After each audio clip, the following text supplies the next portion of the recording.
So hello, everybody. Thanks for joining us. If you're joining us, please just make sure your cameras are off and you are muted. We don't want any interruptions tonight. Thanks for joining the First Amendment Museum for the short life and curious death of free speech in America. I have the book right here. We'll be talking about this book tonight with author Ellis Cose. This is part of our online speaker series. The First Amendment Museum is a nonpartisan nonprofit located in Augusta, Maine, if this is your first time joining us. I'm Max Nospish, the Manager of Education and Visitor Experiences here at the First Amendment Museum. We rely on gifts from viewers like you to continue the work we do. I'll put that link in the chat in just a moment. If you enjoy this presentation, please consider donating to us so we can continue to offer more events such as this one.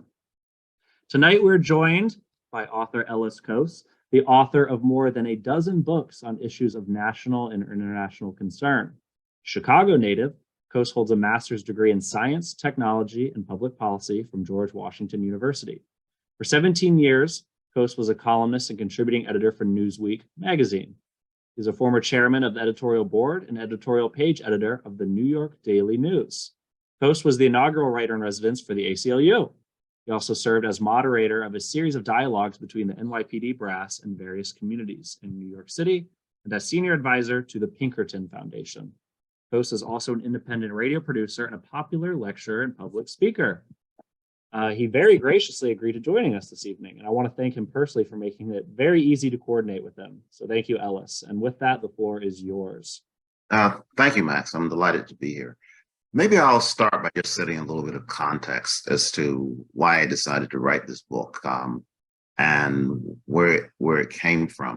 A couple of years ago, I was a fellow at the Free Speech Center, the Center for Free Speech and Public Engagement at the University of California.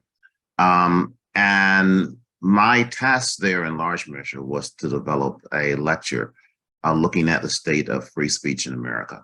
And that lecture eventually grew into this book that we're talking about tonight.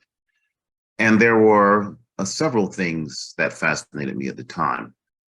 One big thing was, this was after Trump had become president, was what happens to speech in a time when government is filled with lies. You know, in a time when what is truth and what is not truth is very hard to determine. I mean, the First Amendment, the rationale for it, is that only through the exchange of ideas, through bad ideas, doing war with good ideas, to those ideas competing in the public forum, can you arrive at the truth? And only with the truth can you govern reasonably and rationally. That sort of became turned upside down with the Trump administration.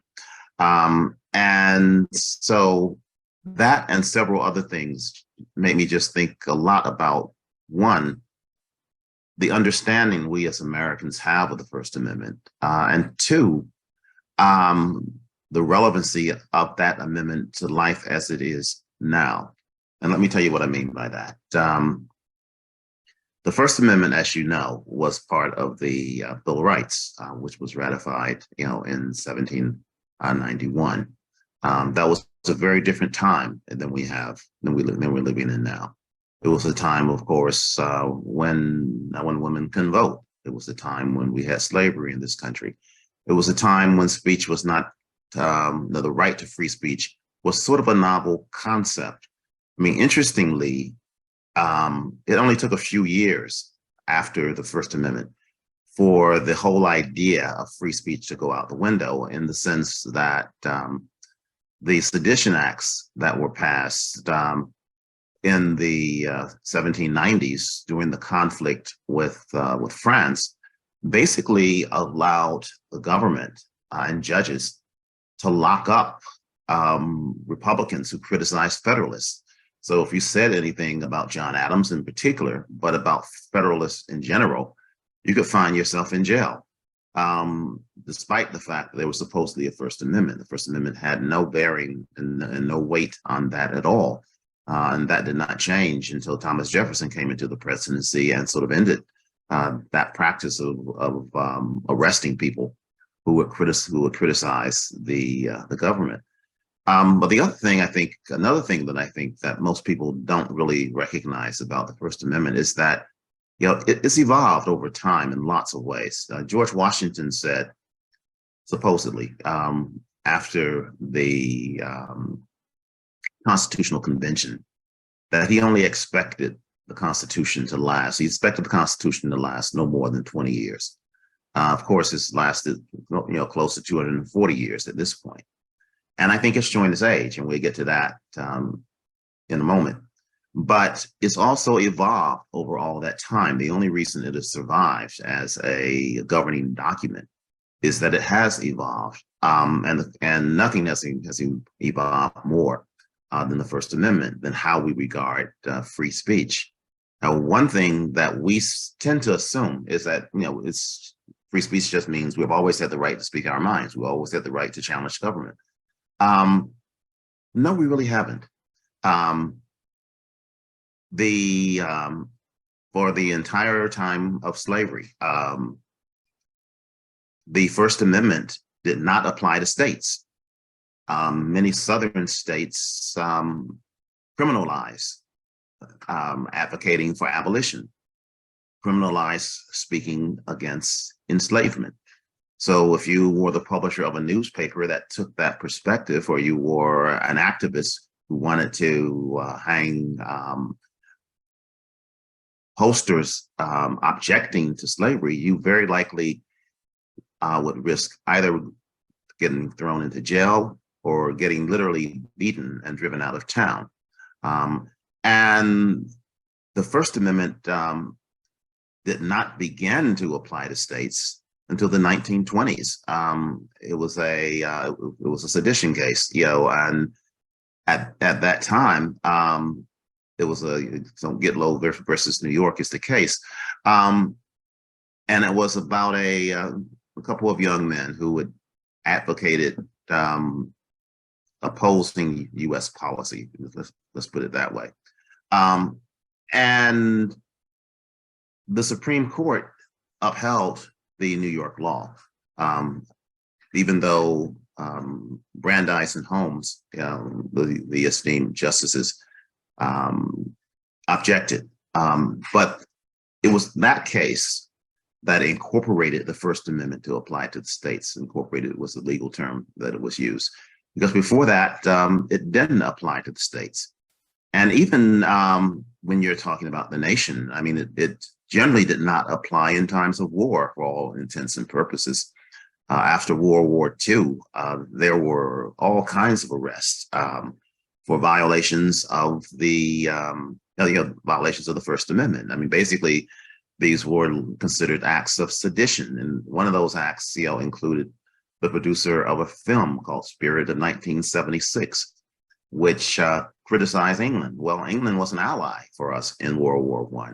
That was enough to get the director of that film imprisoned, and for a couple of years until after the war, when he was subsequently pardoned, for his crime, and so it's not really until you get into after the 1920s, and then through the 1920s, you saw one case after another where people were imprisoned for speaking their mind. I mean, you saw the case called Whitney, California in 1926, where a California socialite was arrested and convicted, basically for joining the Communist Party. It was under these various syndication acts, because it was considered, joining the Communist Party was considered something akin to joining a criminal syndicate, of some sort.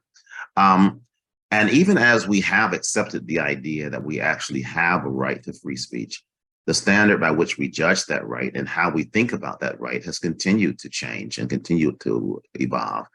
It used to be, once upon a time, it was like, if your words could cause a clear and present danger, that was the standard.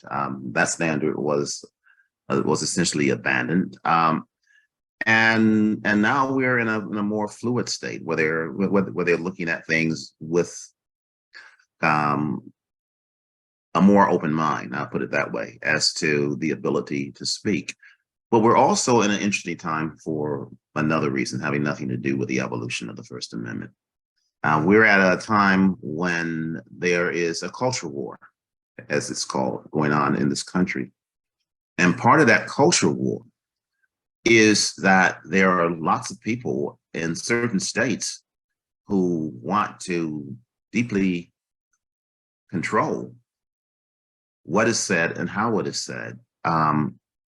In Florida, they're attempting to rewrite libel law now, so that it becomes harder to get information out of the government, and so it becomes easier for the government to prevail, and so that newspapers will have a much harder time serving up the truth. There have been book bans across the country.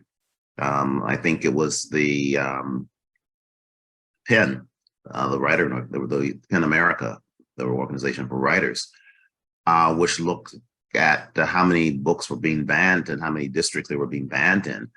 And it came up with a figure several months ago that in nearly 140 school districts across the country, more than 2,500 books have been banned, in the last year. You have a battle going on in some states, and most notably in Florida again, over curriculum. There's been this big public fight, over teaching about Black studies, over teaching about gender, over teaching about anything that the governor and his allies find discomforting. And it's sort of a rewriting or an attempt to sort of not so much rewrite history, but write out of existence or erase out of existence a big part of our history. And I'm reminded after the Civil War, when the South obviously lost the war, but it won the peace, so to speak. I mean, the South totally redefined, Southern states totally redefined what the Civil War had been about. They totally redefined the role of the Ku Klux Klan, which became heroes in most standard textbooks through the 1940s. And they totally rewrote what the meaning of that struggle was all about.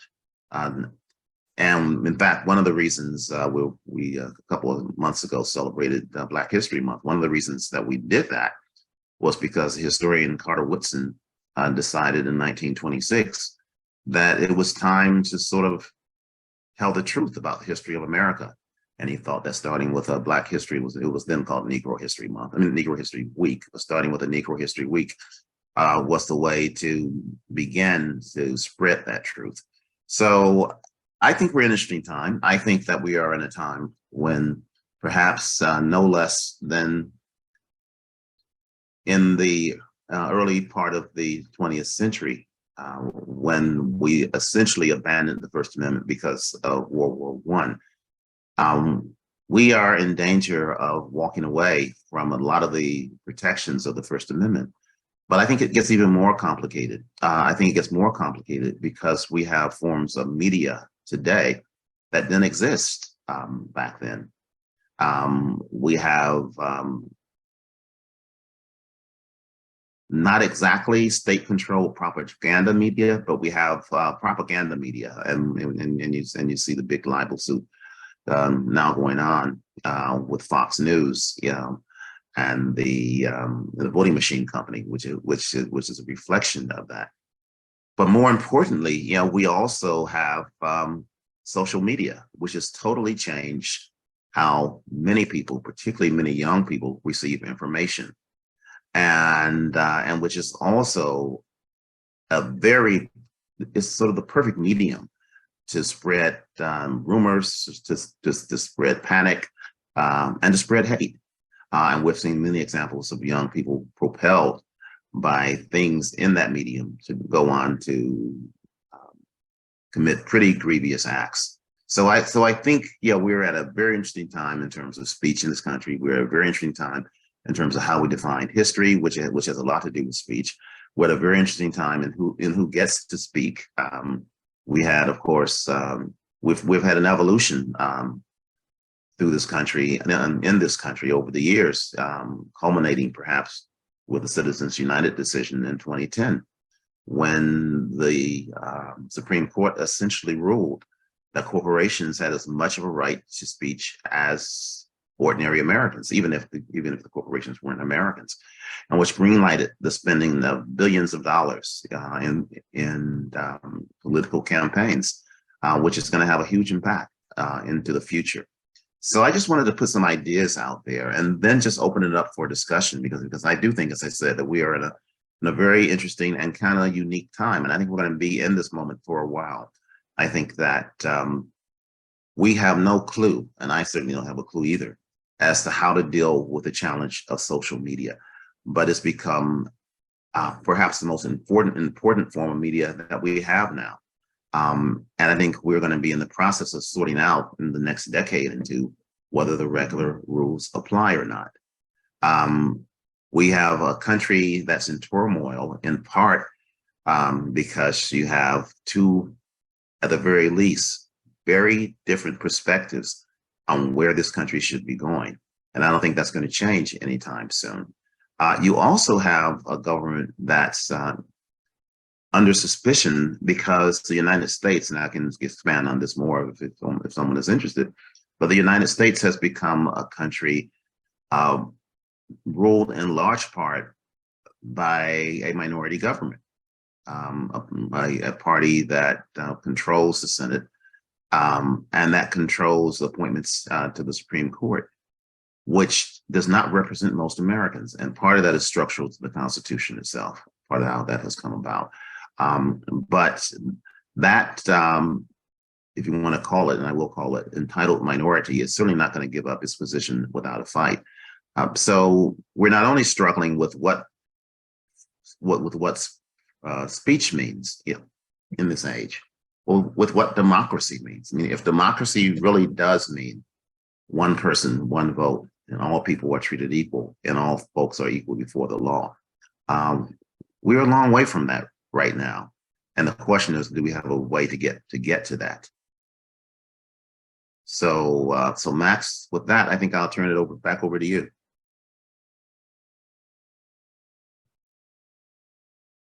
Yes. So we will start with a question from our audience. So this is from Ray Venzel. Ray, thank you for the question. It reads, Mr. Cose, in your book, I remember you said something like, the majority must rescue the country from the minority. Well, the party in control is now in the minority. Is there hope? Let me just talk that through a little bit, because it's not just about the political party that has the White House so at the moment, and that has a slight majority in the Congress at the moment. I think there's something structurally flawed about how we do representative government here, and that was not as much of a problem back in the early days of the country, when the Constitution was ratified as it is now. Let me just point to one of them. At the time that the Constitution was ratified, the largest state was Virginia. The smallest state in terms of population was Delaware. At that time, Virginia had roughly 8 times as many citizens as Delaware, if you counted the slaves who could not vote, but whose quote masters could vote. Some of them could vote got 3/5 of the vote for their presence. It became 12-1. Now we have a country where the largest state, California, is almost 70 times as large as the smallest state, which is Wyoming. And yet we have a rule that allows every state 2 senators. Part of the consequence of that is that at this point in our history, roughly, just doing it straight mathematically, roughly 18% of the population can control the Senate. States that represent 18% of the population can control the Senate, because that can give you a majority. It just so happens that a lot of those small states that produce senators in the same numbers as the larger states are the more conservative states, and they have a different way of looking at things. There are a lot of reasons why we have arrived at a Supreme Court that is so out of tune in many ways with what the majority of Americans say they want. I mean, most specifically and most notably, obviously, on the overturning of Roe v. Wade, but on a whole series of issues. But one of the reasons is that the ratification process moves you through a body that is structurally controlled by a small minority. And at some point, people are going to get really tired of that. To the point of the parties in power, it's not simply a matter of who has majority and who doesn't, particularly when you have a filibuster that allows a minority to hamstring things, indefinitely. And unless you have an overwhelming majority in the House, the Senate, and also the White House, it's difficult to move anything these days. And I think that's one of the reasons why people are so frustrated. And I think that's also one of the reasons why one party has, it seems to me, pretty much given up on trying to move major proposals through and become involved in lots of cultural war stuff. Because that's where we have arrived.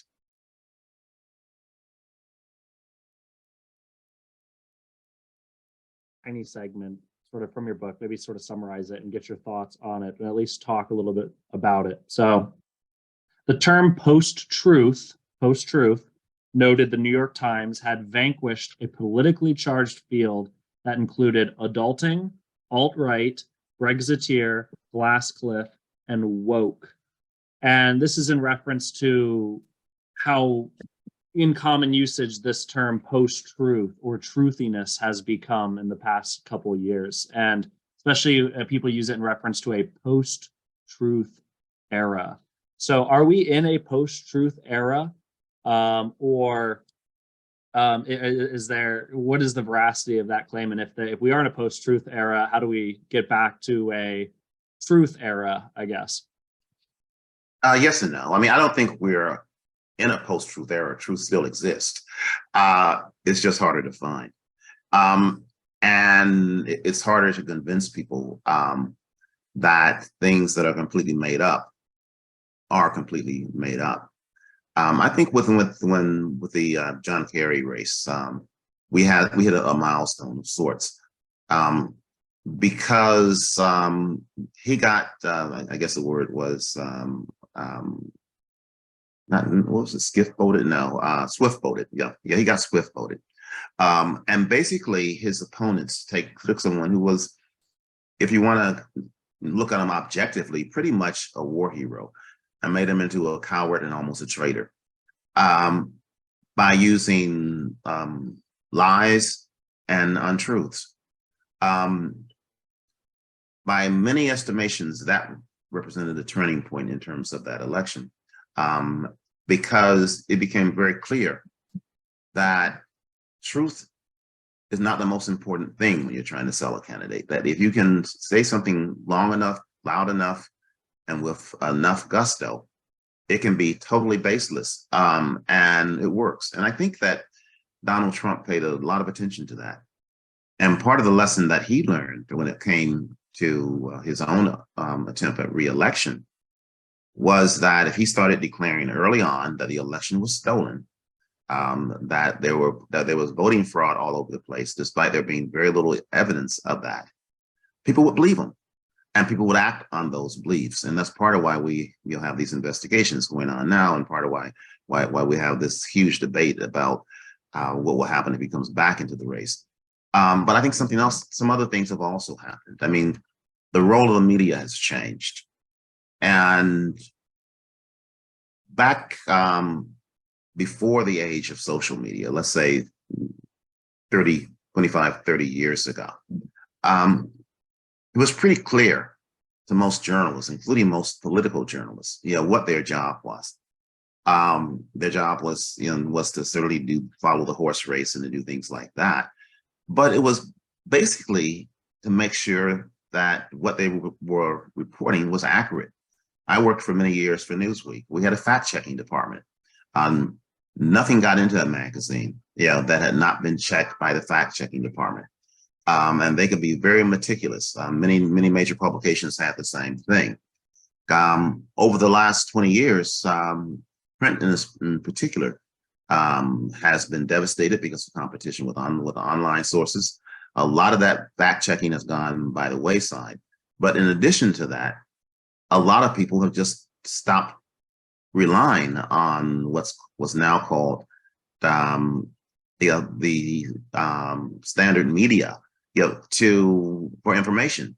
And so anybody in any country can print things and release them on various apps. And many people take that as information when in fact, a lot of us is intended to deceive and to disrupt. Nobody has a good handle on how to deal with that. So I don't think we're post-truth, but I think that going back to what the early shapers of the most idealistic version of the Constitution is in terms of free speech, going back to the idea of Holmes and Brandeis, that in the war of words, truth ultimately drives out lies, not necessarily when lies are repeated with such force and such vigor and from so many different sources. And I think it's going to cause us to, at the very least, ask some questions about how do we get back our sense of truth. I mean, one answer, when it comes, is lawsuits for libel. But interestingly enough, the same people who are interested in lying are interested also in eviscerating libel laws. There's a sophisticated attack on Sullivan of the New York Times, which was the landmark piece of legislation that basically made it a lot harder to sue newspapers unless they were actually making stuff up or unless they were printing false things on purpose. I think that we're in danger of becoming a society where people, particularly young people, don't know whom to trust or what to believe because this is so easy to put out false information now.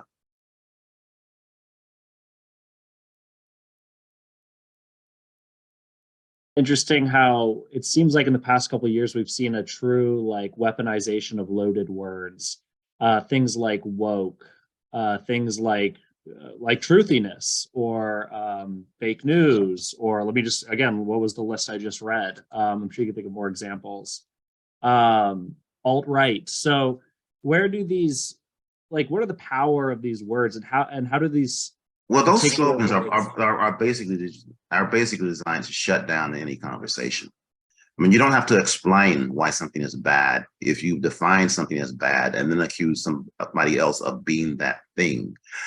So if you accuse people of just being socialists, even if they have expressed no interest in socialism as a way of governing the country, but then you establish that they're bad. So it shuts down the argument. If you define critical race theory as a theory that teaches people to hate white people or teaches white people to hate themselves, you don't have to explain anything else. You've automatically made that a bad thing. And I just, for the record, that has nothing to do with what critical race theory is, but it's become a slogan or a phrase that shuts down conversations. And the same with woke. And even with if you're talking about speech, I found it's very interesting how much people believe in free speech apparently has a lot to do with what's being said. If what they want to hear is not being said, then this is some kind of sedition or evil thought and should not be allowed as speech. If it is what they agree with and is being said, then it should be protected speech. And which gets to another point when you get into the whole discussion about free speech, which is that many Americans have a very unclear idea of what free speech is. Many Americans think that free speech means that they can say whatever they want to, or wherever they want to. Many don't understand that free speech specifically bars the government, and originally, as I pointed out earlier, the federal government, but now the government period, from silencing you without a good reason. So there's just a lot of confusion. And I think part of it is willful confusion, because I think that a lot of political actors and others have learned from the lessons of the last few years, from observing how advertising works, that line is a pretty good strategy. And that you can get a lot of people who don't have the time, the interest, or the inclination to check further than what you tell them.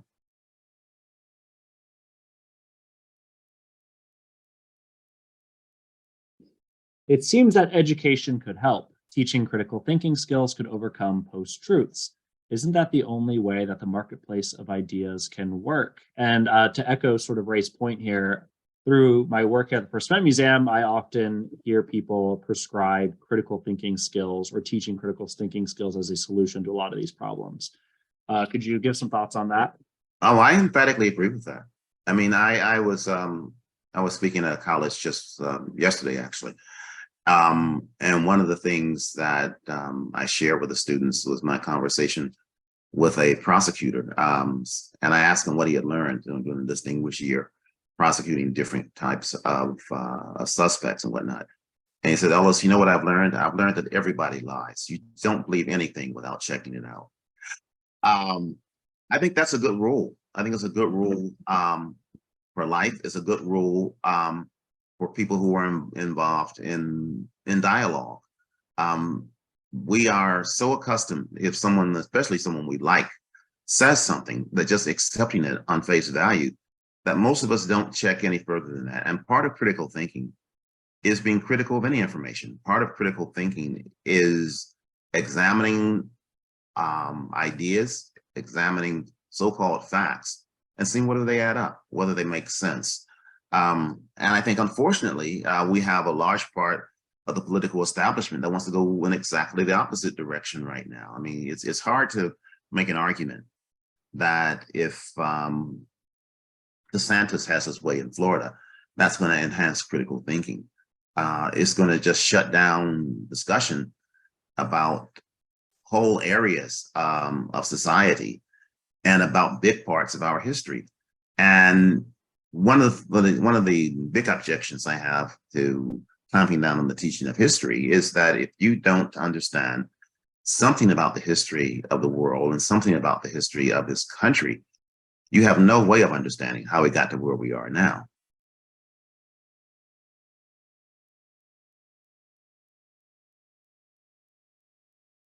Here to this idea of teaching critical thinking and using critical thinking sort of came to the fore during the pandemic, that not enough people were sort of yielding to the experts, and not enough people were listening to the scientists, or and too many people were trying to do their own research, or trying to read a couple articles and then say, well, I read this article, I did my own research, and turns out the vaccine's a lie. So what would you say to that argument against this notion of critical thinking and sort of— Well, that's where I think schools and universities can serve a real function. I mean, part of what their job is not only to educate young people to facts, but how to do research. What sources are vetted in various ways, and what sources are just some guy sitting in his basement typing on a computer.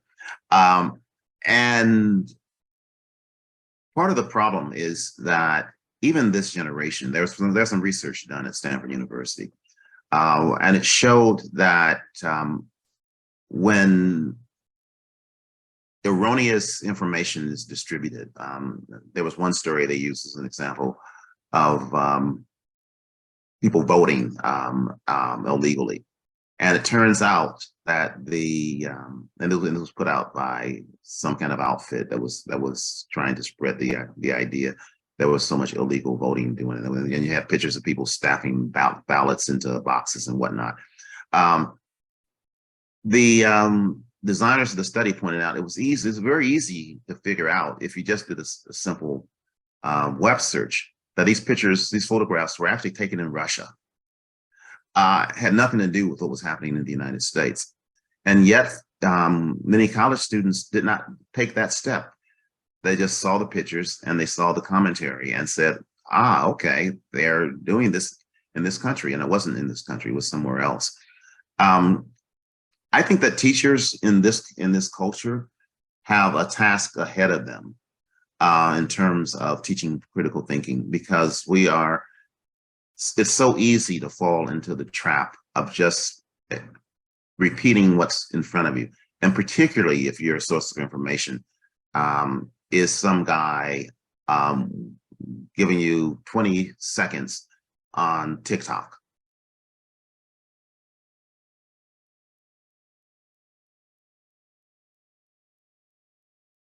To that right after Susan's question. I want to do Susan's question first, because sort of wrapping up this conversation on critical thinking. So Susan Gross, thank you so much, Susan, for the question, writes, I agree that teaching critical thinking is a possible way out, but there's a significant percentage of our population that is no longer in school. So how do we address the adults who are not using critical thinking? What can be done to move them toward critically thinking? So basically, how do we teach critical thinking to the people who aren't in school or college? I've wrung my hand over that issue, and I have not come up with a good solution to it. And on my days when I'm not optimistic, I basically just say, okay, large parts of this generation we're just going to write off because they're lost, and are not interested in anything other than receive wisdom, from people that they admire. But as a person who is more idealistic than not, that's not acceptable. It's not acceptable, for me. But I really don't know the answer to that. And I think that's one of the reasons it's so easy for these propagandists to spread all the nonsense that they spread.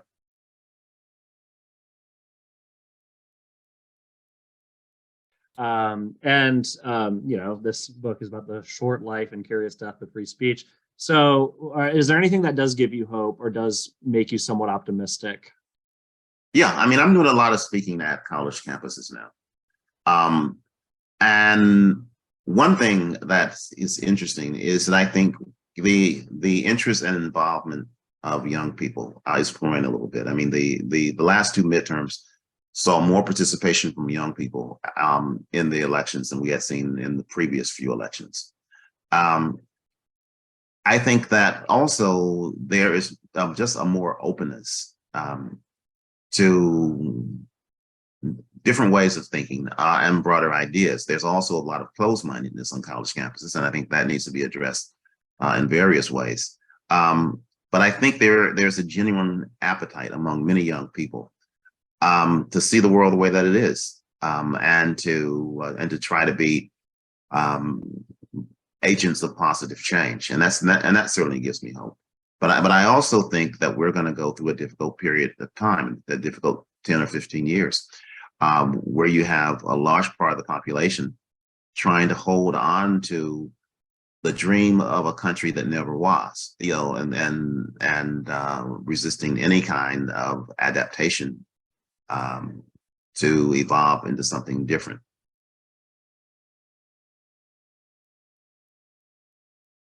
That Jim Campbell brought up has me worried personally is, how do you think the AI, e.g.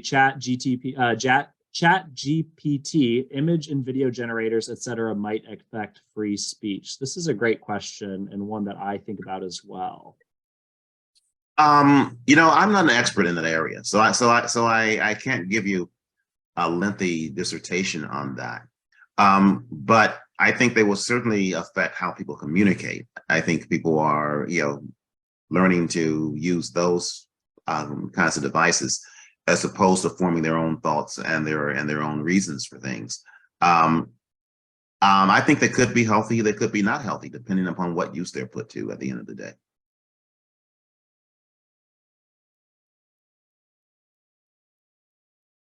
I have many questions myself. So I just got a question from the chat, so let me read that. Okay, so this is the going back to critical thinking, and then I do have a question that hopefully will take us in a new direction. This is from William Clardy. William, thank you so much for the question. Critical thinking can't be any more reliable than the quality of information considered. How do you propose that citizens assess false information from authoritative figures, e.g. government officials and media consultants publicly labeled as experts? Well, I think it depends what you mean by public officials. A lot of public officials are paid propagandists, and I think you need to just acknowledge that. There are news organizations, there are scholars who are constantly producing information. There are scientific agencies who are constantly producing information. But just because something's put out by the government, as I said, that's where a lot of the propaganda is coming from. So I think it requires a sophisticated consumer. And I think but I think it also requires a skeptical consumer, and one who is willing to say, okay, well, this is what this guy says. Let me see what folks on the other side of the argument are saying about this. And then let me try to figure out what actually makes sense. I think that's just a process that's becoming lost these days because it takes work, it takes energy, and it takes an interest in actually discovering what reality is, as opposed to just being happy with whatever version of reality is handed down to you.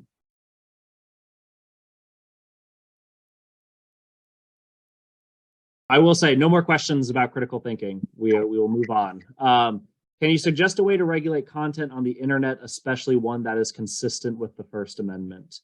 I guess this question presumes that we need to regulate content on the internet. Well, first of all, I mean, the First Amendment, as I mentioned, applies only to the government. These private platforms can regulate speech however they want to. They can have rules, that insist on civil debate. They can bar people, who consistently engage in rumors, lies, and hate mongering. That's quite easy to do. Well, I don't think it's easy to do, but that's quite conceptually, easy to do. I'm not suggesting that the government needs to get involved in regulating all these internet companies in a very aggressive way. Though interestingly, I mean, we have a very different system, say, than the UK. The UK does not have a First Amendment. The government is involved, in the UK, in regulating certain forms of hate speech. If private actors can't act responsible, it may very well be time to ask whether there's a role for government in that. And I think the other thing we need to understand, is that the First Amendment has never been absolute. It's even once we got rid of even once it was incorporated into the states, there have always been exceptions. I mean, the most obvious one being the screaming fire in a crowded theater exception. And the second obvious one being the clear and present danger exception. But there's always a balancing and a weighing of whether the right to speech outweighs the harm that is being done by that speech. And I think it's a way to begin to sort through that, or at least to discuss it in our body politic without throwing out the First Amendment. So does it worry you at all, another sort of thinking about the internet and social media, and although social media companies are private companies and outside the legal bounds of the First Amendment, does it worry you that it seems like a very small group of powerful people have a lot of power over how we communicate in a big way, sort of like the Mark Zuckerbergs who control Instagram and Facebook, the Elon Musks who control Twitter, the Chinese government who controls TikTok. TikTok, yeah. Does that worry you at all, or are you? What are your thoughts on that? Yes, it does. But as a practical matter, I'm not sure we can do much about that. And we've decided to allow capitalism to operate in a particular way in this country. And part of the way it operates, is that as long as someone does not have a monopoly, then they are free to be as powerful as they want to be. And of course, what's a monopoly or not is ultimately defined by courts and judges and whatnot. So I think, and I think we have lots of problems with concentrated power, concentrated influence, and concentrated wealth. And I think that's a whole nother discussion about how we attack that as a society. But I don't think we're going to solve this problem by breaking up the internet companies, because part of the problem is not just about their size. Part of the problem is about the algorithms that they use. It costs more money, to regulate things. It's easy to make a lot of money by pushing people in the direction of content that's provocative and that's in some way divisive and even hateful. So there's a certain economic incentive to allow this content to thrive. And I think it's one of the it's going to be one of the huge issues that we deal with, because I do think at some point,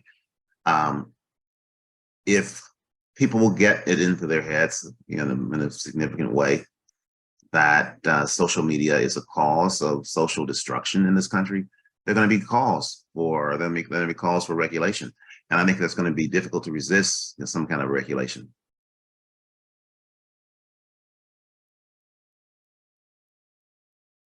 I'm just going to give you the opportunity here. Say you're dictator of the United States for a day. A genie comes down for a day, and a genie grants you that power. Would you keep the First Amendment as it is, or would you edit or alter it in some way? The problem is not with the wording of the First Amendment, because it basically, gives you the right, to free speech, to assembly, to petition the government and other rights, and to have the government not involved, in your speech, or for that matter, in a religion. I don't think there's anything wrong with that. I think the question is always in how we define those concepts and what the limits are on those concepts. I think that I think we now know that Brandeis was wrong when he argued that good speech automatically is going to drive out bad speech. But I don't think that's necessarily a reason to abandon the idea of having a society as free as possible in terms of speech. So no, I don't have any bone to pick as such with the wording of the First Amendment. But as you know, the wording of the First Amendment has not changed in 240 years. How it's applied has changed radically, over that 240 years. So it's really a question of how the courts interpret it and how governments interpret it.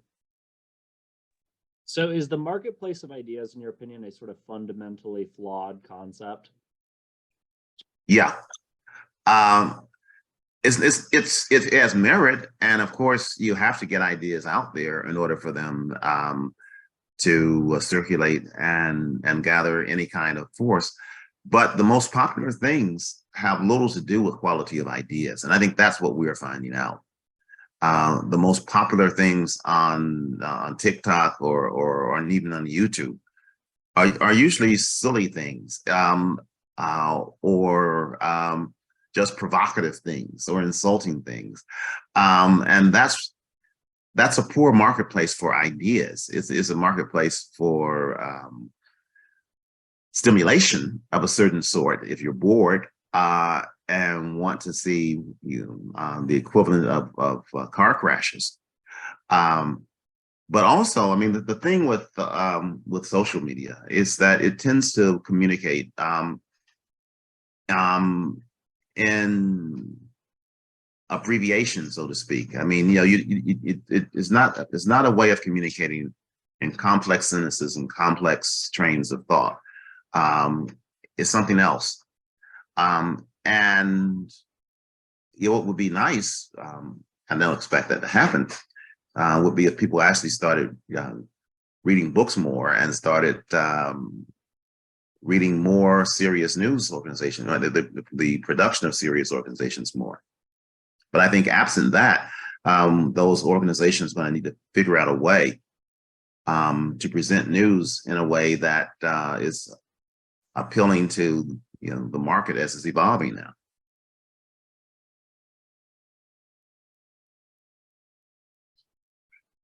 Conversation about the Electoral College and gerrymandering. Right. And so you talk about it a little bit in your book. Can you tell us some of your thoughts and some of what you see as issues with the Electoral College and gerrymandering? And then William Clardy, we will get to your question. Yeah, I mean, the problem with the Electoral College is really very much the same problem as is with the Senate. It does not. I mean, there's no reason for us not to have direct representation of a president, except that the founders didn't think it was a good idea. The founders didn't trust people. The founders didn't believe that the average person would even know who these candidates were, because communication was very different back then. The founders believed you could get a gathering of wise men, because they were all men at that time, of wise men who come together and pick the wisest among them to serve as president once they went through the process. Well, the Electoral College is become nothing but a rubber stamp of the major political parties now. And certainly the wisdom of individual electors is not even wanted. I mean, they basically have to vote for whomever is there, and then you have a winner-take-all process in all but a handful of states, which makes the power of parties even greater. So the most sane thing to do, and I mean the last two Republican presidents were elected with a minority of the popular vote. We're going to see more of that because of the vagaries of the Electoral College, whose numbers are based, again, they're not based on a true proportional representation of the population. They're based on the number of congressmen and the number of senators you have. So again, you have disproportionate weight in the Electoral College to small states and to small areas. I think it was never a good idea. Way back in 1920, I mean, the founders didn't trust the public to directly elect senators either. So until 1920, they were appointed by the legislature. So those things, those were archaic ideas that no longer make sense. The other problem, though, is that our Constitution is so hard to amend. There have been various efforts, made to try to get rid of the Electoral College. They've all failed so far, because even though I think a majority of people will say that we've gotten to a point where the Electoral College no longer makes any sense, we have a very rigid way of changing the Constitution, and it's going to be very difficult to change that. And remind me what your second question was, Max. Just some comments on gerrymandering and how that's impacting our ability to elect our leaders and freedom of speech. Yeah, I mean, I think we are just moving further and further away to the one person, one vote standard. And we have an interesting issue with gerrymandering, where the Supreme Court has, in effect, said, this is not right. I mean, this is not right to have a state where Democrats and Republicans are 50-50, but one party ends up with 75-80% of the folks elected office. That gerrymandering is not a good thing. But then, even as the Supreme Court says that, the Supreme Court also says, but it's really not our thing to deal with, so we're not going to do anything about it. It's not a good thing, and I think the only thing that's going to change that is ultimately going to be a different Supreme Court.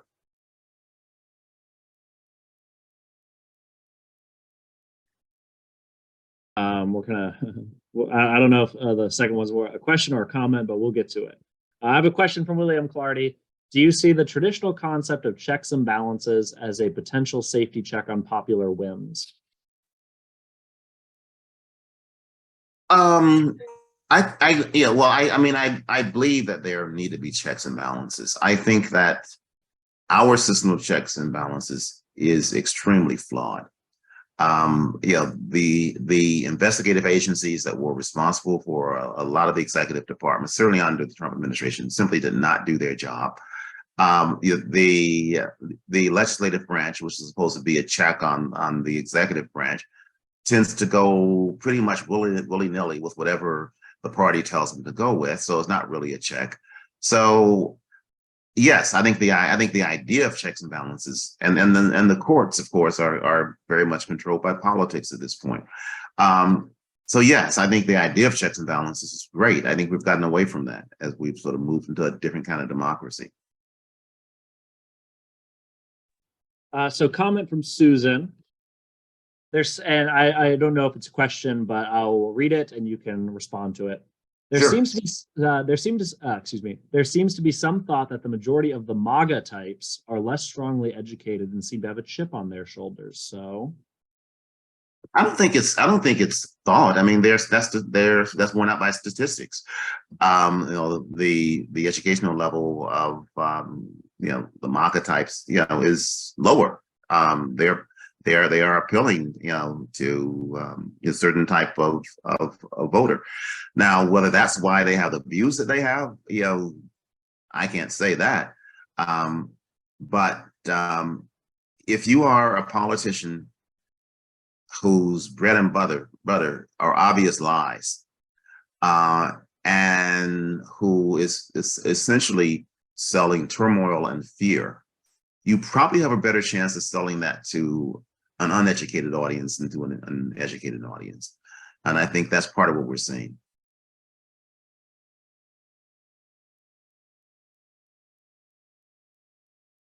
So I think it's a good thing to wrap it up with. This is from John Douglas Hall. At all times, I think a clear articulation of a point of view will always help in a constructive discussion on such a discussion as this, particularly when that articulation is at least ostensibly free of merely advancing a political agenda. The speaker's advancement, I'm assuming that's you, the speaker's advancement of his ideas are appreciated because it advances ideas and not agendas. There's a place for an advancement of agendas, but this kind of discussion is not one of them. I think the speaker has been very helpful to the discussion by this approach. So I think that's a compliment. Well, thank you very much. That's what I try to do. Excellent. So thank you all for joining us tonight. I appreciate your comments and feedback and comments. If you guys have any questions for me or about the First Amendment Museum, please email me at mnospish@firstamendmentmuseum.org. Talk all day about it. If you'd like to make a donation, the link is in the chat. And if you're watching this later on, check out our channel and you'll see more content like this. And Ellis, thank you so much for taking the time to join us tonight. My real pleasure. Take good care. Thank you.